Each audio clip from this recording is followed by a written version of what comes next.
Olá para todo mundo, Eduardo Moreira falando em mais uma edição do Videocast na data de 5 de abril de 2009. Essa é aquela edição pós-corrida da Fórmula 1, pós-segunda etapa da Fórmula 1 do GP da Malásia. A prova que terminou, mas não acabou.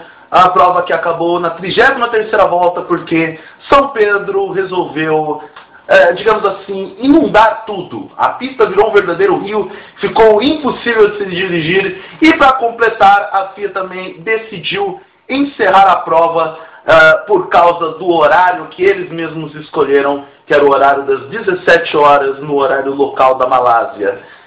Como o pôr do sol lá seria às 19 horas e 20 minutos, eles não conseguiriam terminar a prova com luminosidade suficiente para que os pilotos dirigissem até o término da corrida. Quem ganhou foi Jenson Button, como vocês sabem. O segundo colocado foi Nick Heidfeld. Terceiro, Timo Glock. Eu quero começar por ele. O mesmo cara que decidiu a Fórmula 1 no ano passado, tentando dar um pulo do gato. Vocês se lembram muito bem, o pulo do gato dele é se manter com pneus slick na pista. E aí veio a chuva, e a chuva acabou estragando tudo dos planos de Timo Glock. E ele foi despencando até o ponto do Hamilton ultrapassar ele.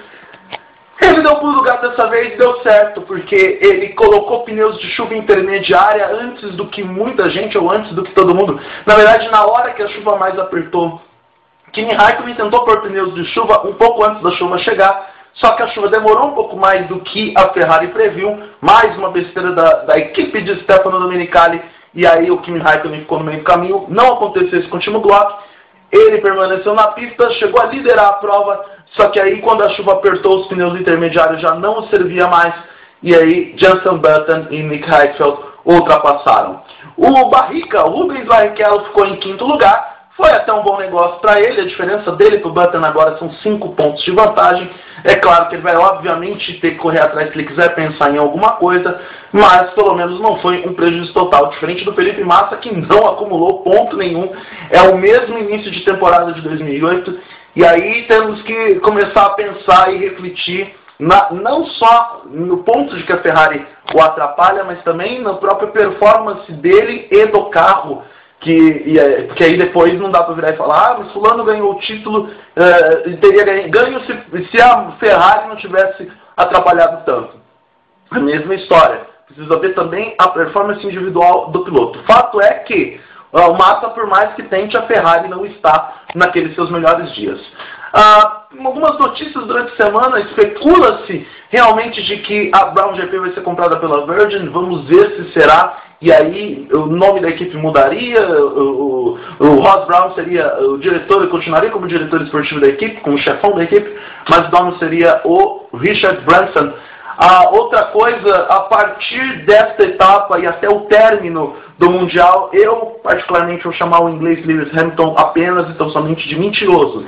Então sempre quando eu disser o mentiroso, eu vou me referir a Lewis Hamilton, por causa da mentira deslavada que ele contou para os comissários da FIA, estou pensando na FIFA, da FIA a respeito do resultado do GP da Austrália, daquela confusão toda com o Jarno Trulli, que eles acabaram desclassificando o Lewis Hamilton por causa da mentira, multando a McLaren por ter induzido o Trulli ao erro e por ter, segundo palavras do Hamilton, ter forçado o Hamilton a mentir.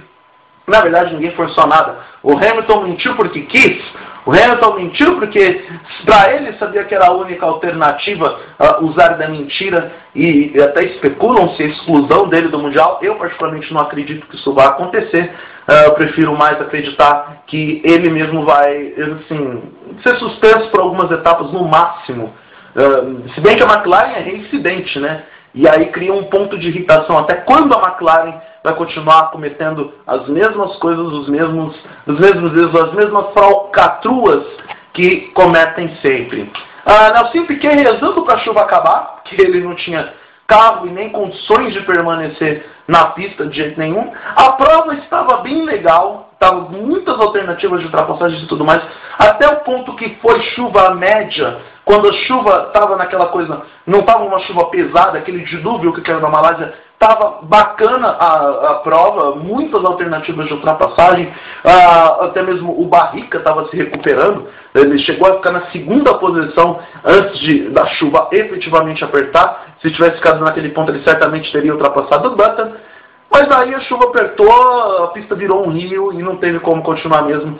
Parabéns ao Button, que venceu a segunda em 2 provas. Ele até fez um gesto do tipo, fazer o quê? Eu não tenho culpa, o que eu posso fazer? Antes de ir para o pódio, quando foi anunciado o término da etapa. Os pilotos receberam meio ponto, metade dos pontos que seriam dados se a prova tivesse alcançado os 2/3. Faltaram 5 voltas para a prova chegar aos 2/3 dela. Então, o Jenson Button, 15 pontos. O Barrichello, que está em segundo no Mundial, com 10 pontos. E por aí vai, tem um monte de piloto agora com meio ponto, por exemplo. O Jarno Trulli tem 8,5 pontos, por exemplo. Então, isso também pode fazer alguma diferença para desempate, para critério de desempate no final do campeonato.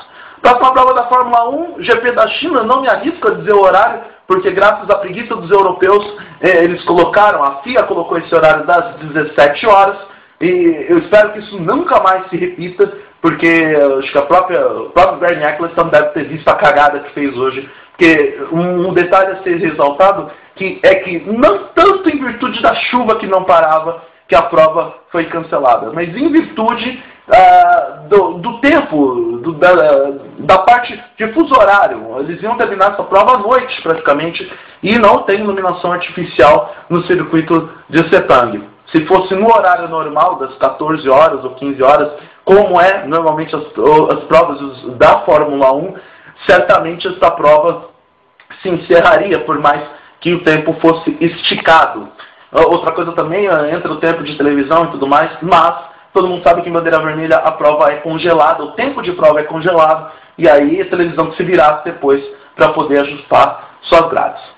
Convido vocês a uma próxima etapa na China, a gente trocar algumas tweetadas. O meu Twitter é o @mgs, e convido vocês também a visitarem os meus outros blogs, o Feedback News, no www.feedbacknews.com.br e o Target HD no www.targethd.net. Isso daí, um abraço para todo mundo e até a próxima.